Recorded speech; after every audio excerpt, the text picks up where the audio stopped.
And today I'm going to start this YouTube channel off with one of the first dramas that I started watching, which was called Princess Hours. I first got interested in this drama through Tumblr. I saw a post on it. It just captured me. It was a photo set. I just had to know what it was, and like 2 days later I had finished it. This is something that I've been wanting to do for a while because I really love watching dramas, and I can't really talk about them with anyone, so I decided to talk to you. The summary of the Princess Hours is there's this girl, Changun, and she is part of this art school, and she's a fun, quirky girl, as they all are, and she has a subtle crush on the prince, but not as high-end as what her friends are.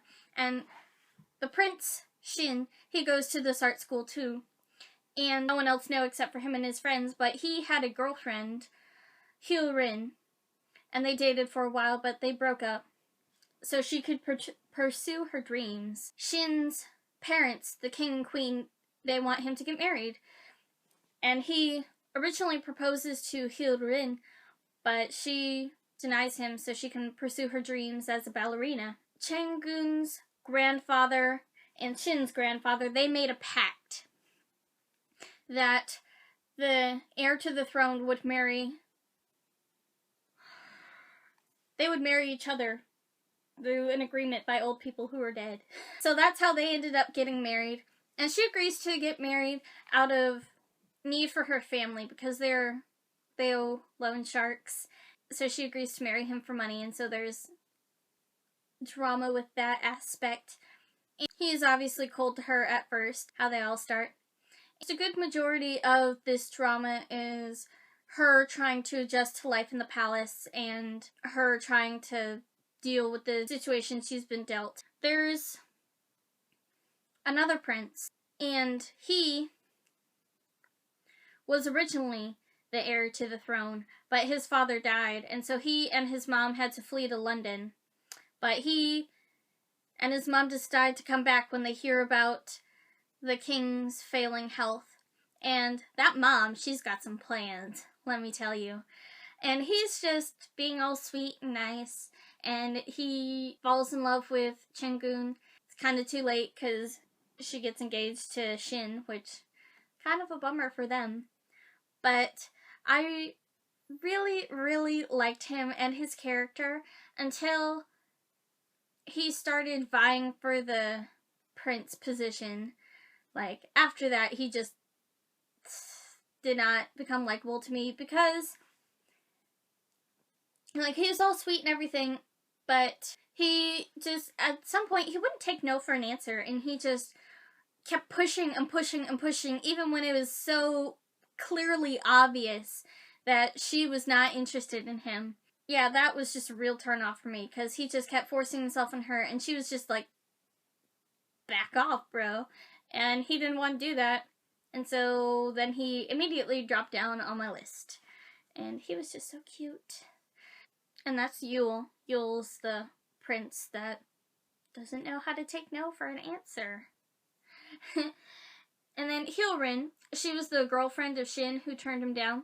She went off to pursue her dreams for the ballerina thing. And then she just found out that it was kind of empty by herself, and then she started to come back and try to vie for Shin's love again, and it's like, it's too late now. I just was so infinitely annoyed by her the whole show. Like,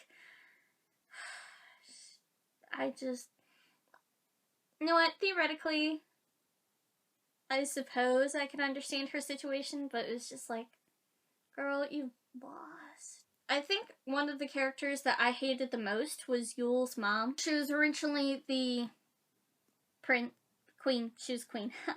She was the queen, and like, she is just a power-hungry lady. And you know what? I suppose that you can be a power-hungry lady, but when you're like destroying other people's lives to get what you want, then you're kind of an asshole. So Queen Dowager, she's the grandmother lady, and she is just the cutest lady. We see scenes of her outside of the royal setting, and she is just too precious. Something I like about Tangun's character is that she stands up for herself. Like, even though she can seem pretty weak because she misses her family, or she always attaches herself to Shin even though he clearly pushes her away, it's not as annoying as I've seen in other dramas.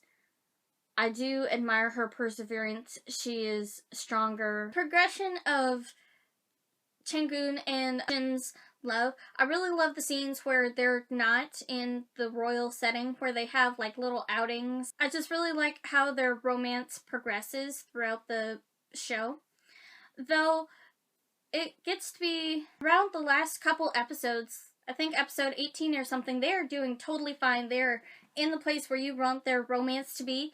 And then it just falls apart for no reason. It was like the whole last like 5 or 6 episodes were really awkward. Not only were the episodes really awkward, but the very last episode, it's strongly hinted at that she's pregnant, and it's like, when did you even have sex? I mean, it was just really confusing. I think they set it up for a second season, which didn't actually happen, so now we're just kind of left with that awkward ending. But it was still a really good drama.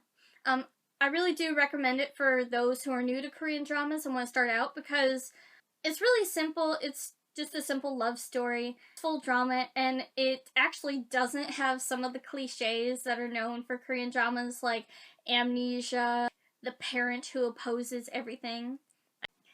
So I know this was more of a summary of the drama than an actual review or critique or something like that, but I'm just really thankful for those of you that stick with it. I hope that I'm going to be able to improve my techniques on making videos and organizing my thoughts, which I didn't do in this video. Anyway, thank you. And if you have any dramas that you think I should watch or are really good, then recommend them in the comment section below. Yeah, thank you. Thanks. I really need to work on this sign-off.